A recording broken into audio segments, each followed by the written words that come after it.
भगवते वासुदेवाय नमः। नमस्कार, मैं ज्योतिषाचार्य वरुण प्रकाश ज्योतिष के आज के ब्लॉग में, आज के संस्करण में आप सभी श्रोताओं का स्वागत करता हूं। आप लोग जानते होंगे कि बहुत इम्पोर्टेंट त्यौहार आने वाला है, जिसके बारे में अगर आप ढंग से करते हैं या ढंग से उपाय को करते हैं या ढंग से उसके नियम को पालन करते हैं तो आप अमृत समान उसका फल पाएंगे। उस त्योहार का नाम है अक्षय तृतीया। अक्षय मतलब जिसका क्षय न हो, जो कभी खत्म ही न हो। मैं आपको ज्योतिष के माध्यम से एक अक्षय पात्र बनाने का भी विधि बता सकता हूँ, जिसमें आप जो भी रखेंगे कभी खत्म ही नहीं होगा। उसमें से निकालते जाइए और कभी खत्म ही नहीं होगा। लेकिन उसके लिए मैं सार्वजनिक रूप से वीडियो में नहीं बता सकता। आपको मेरे से संपर्क करना पड़ेगा। नंबर पे दिए हुए नंबर पे संपर्क कीजिए। फीस भर के आप हमसे अक्षय पात्र बनाने की विधि ले लीजिए। अगर आप नहीं बना सकते तो हमारे कार्यालय के द्वारा बना हुआ है, आप मंगवा सकते हैं। पूरे इंडिया में कहीं भी आप मंगवा सकते हैं, बाय पोस्ट वहां पहुंच जाएगा। विदेशों में रहने वाले लोग भी मंगा सकते हैं, उनके पास भी पहुंच जाएगा, लेकिन उनका कोरियर चार्ज थोड़ा ज़्यादा महंगा पड़ जाएगा। आज मैं बात करूंगा अक्षय तृतीया। अक्षय तृतीया कब है, उसकी मुहूर्त कब है, पूजा विधि क्या है, उसके फायदे क्या हैं, कैसे पूजा करना चाहिए। और अक्षय तृतीया में अक्सर लोग सोना चांदी वगैरह खरीदते हैं, लेकिन जिनके पास पैसे हैं वो खरीद सकते हैं। तो क्या जो गरीब है या जिनके पास पैसे नहीं, वो अक्षय तृतीया त्यौहार नहीं मना सकते? तो उनके लिए भी उपाय बताऊंगा, वो कैसे क्या चीज़ कर सकते हैं जिससे उनको लाभ ही लाभ मिले। तो देखिए, समझिए पहले अक्षय तृतीया 2024 का मुहूर्त कब है। तो 2024 में अक्षय तृतीया 10 मई यानी कि शुक्रवार को मनाया जाएगा। अक्षय तृतीया का पूजा का शुभ मुहूर्त है सवेरे 5:33 पे, 5:33 11 सेकेंड से दोपहर के 12:17 तक। ये बहुत अच्छा मुहूर्त है, शुभ मुहूर्त है। लगभग 6 घंटा 44 मिनट तक का यह शुभ मुहूर्त रहेगा। 10 तारीख को सवेरे 5:33 से शुक्रवार के दिन। अक्षय तृतीया 2024 का बेहद ही शुभ और पावन पर्व बैसाख के महीने की शुक्ल पक्ष की तृतीया तिथि को मनाई जाती है, इसीलिए अक्षय तृतीया बोलते हैं। अक्षय तृतीया या जिसे बहुत सी जगहों पे अखा तीज भी कहते हैं। यह पर्व हिंदू धर्म में विश्वास रखने वालों के लिए बेहद ही शुभ और महत्वपूर्ण दिन है। अक्षय शब्द का अर्थ होता है जिसका कभी क्षय ही न हो, जिसका कभी नाश ही न हो। ऐसे में मान्यता यह है कि यदि व्यक्ति दान पुण्य और स्नान यज्ञ वगैरह जप आदि शुभ कर्म करे तो इससे मिलने वाले जो भी शुभ फल है उसका क्षय कभी नहीं होता है, शुभ फल मिलते ही रहते हैं। इसके अलावा अक्षय तृतीया के दिन विशेष तौर पर सोने के गहने खरीदने की भी मान्यता है। कहा जाता है अक्षय तृतीया के दिन यदि सोना खरीदा जाए तो इसके व्यक्ति के जीवन में माँ लक्ष्मी का आशीर्वाद और सुख समृद्धि और वैभव आजीवन उसके साथ बना रहता है। इस दिन भगवान विष्णु की भी पूजा की जाती है। अब सोना नहीं खरीद सकते तो क्या सिर्फ सोना खरीदने से ही माँ लक्ष्मी प्रसन्न होती हैं? ऐसा है नहीं। सोना तो हर कोई खरीद भी नहीं सकता। सोने के रेट भी, भाव भी बढ़ते जा रहे हैं।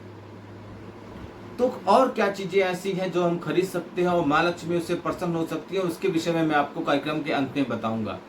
पहले अक्षय तृतीया का मुहूर्त समझिए।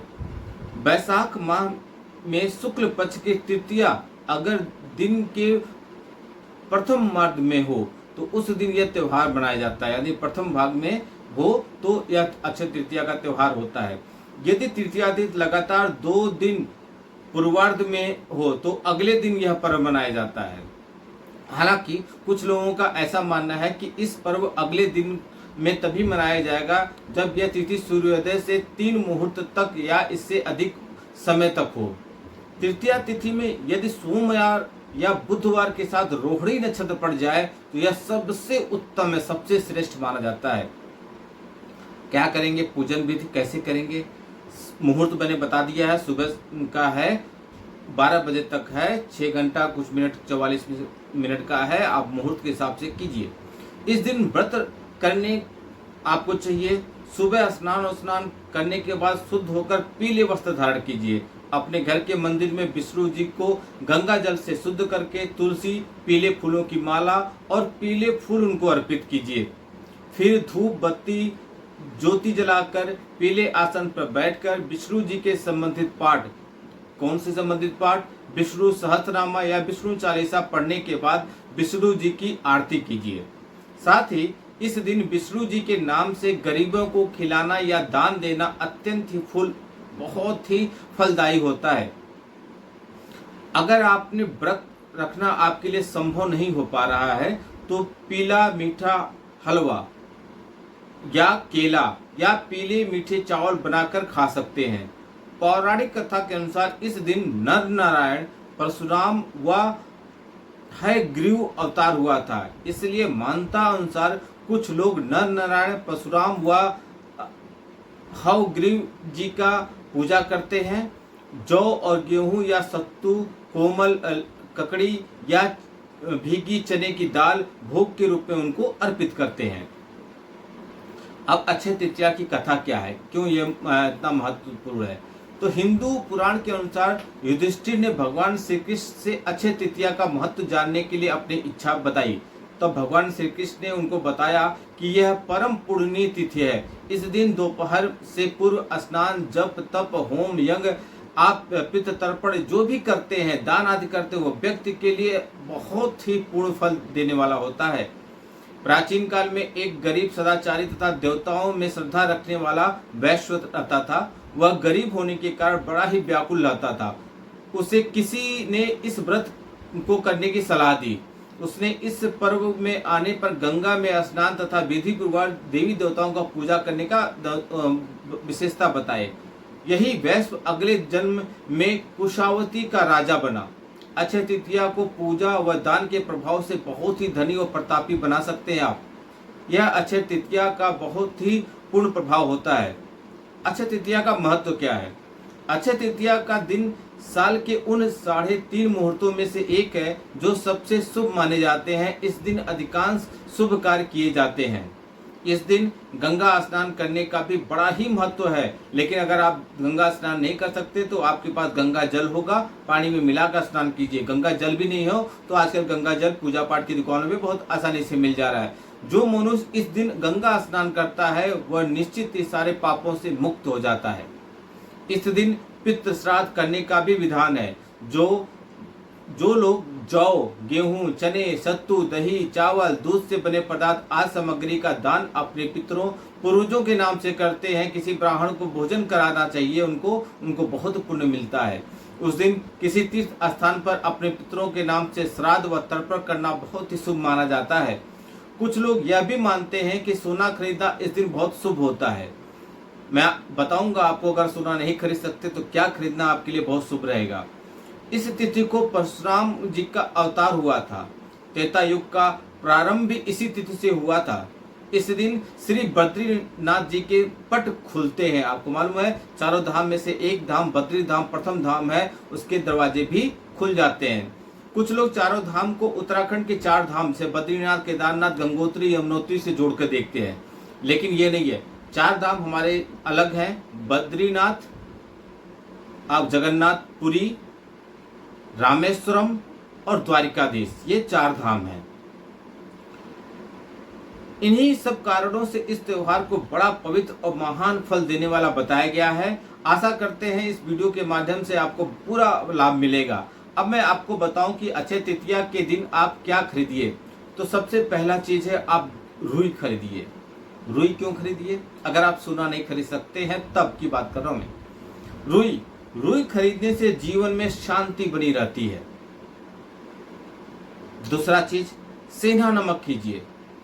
सेंधा नमक खरीदना चाहिए, लेकिन यह ध्यान दीजिए कि उस दिन सेंधा नमक का इस्तेमाल आपको नहीं करना है। पहला रुई, दूसरा सेंधा नमक, लेकिन सेंधा नमक खरीदना है, इस्तेमाल नहीं करना है उस दिन आपको। मिट्टी का घड़ा खरीदिए।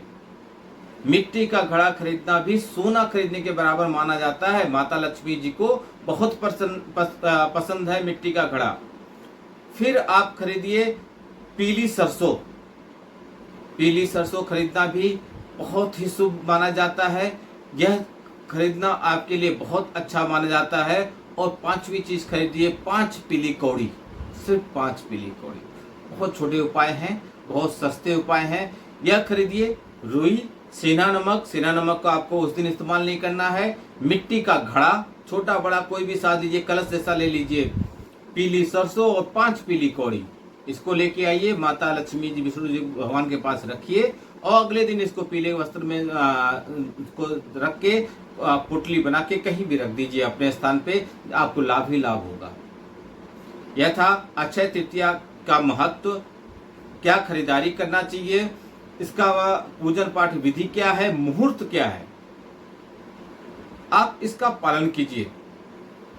मैं आपको जो बता रहा हूं ज्योतिष के माध्यम से, अगर आप इसका नियम के अनुसार और आपने सोच लिया कि हमको इसका पालन करना ही करना है, तो आपके जीवन से सारी समस्या दूर जाएंगी, उसकी गारंटी मैं लेता हूं।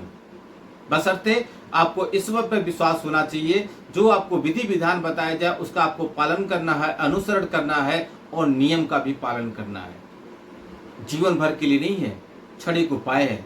जैसे किसी गंभीर बीमारी के लिए आपने कुछ 4-5 दिन के लिए दवाई ली, ऐसे ही किसी गंभीर समस्या के लिए छोटा सा उपाय करना आपको 4-5 दिन का, करके तो देखिए, बशर्ते करना पड़ेगा।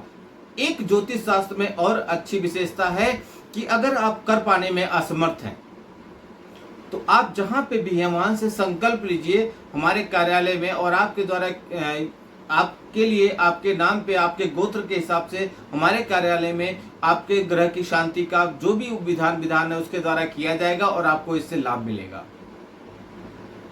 बशर्ते प्रयास आपको करना पड़ेगा, कार्यालय के दिए हुए नंबरों पे संपर्क आपको करना पड़ेगा, फिर आगे का सिलसिला चालू होगा। हम आपको बताएंगे क्या विधि है, आपके जीवन से समस्याओं को दूर करने की जिम्मेदारी मैं लूंगा।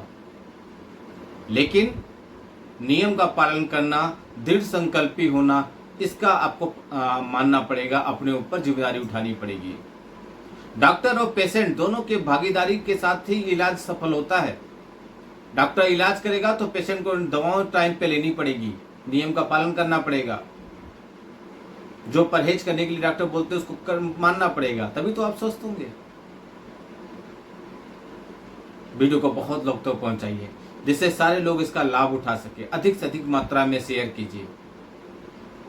सब्सक्राइब आप लोग नहीं कर रहे हैं, अगर आप वीडियो पे मुझसे अभी भी जुड़े हैं तो सब्सक्राइब करना मत भूलिए, जिससे आपको मेरा वीडियो आपको मिलता रहे। मैं आपके जीवन से चल रही समस्याओं को दूर करने की जिम्मेदारी लेता हूं, लेकिन आप भी तो जिम्मेदारी उठाइए थोड़ी। लाइक कीजिए, कमेंट में कुछ न कुछ अवश्य लिखिए। आपका दिन शुभ हो, भगवान भोलेनाथ का आशीर्वाद आप पे बना रहे। नमस्कार, जय श्री राम।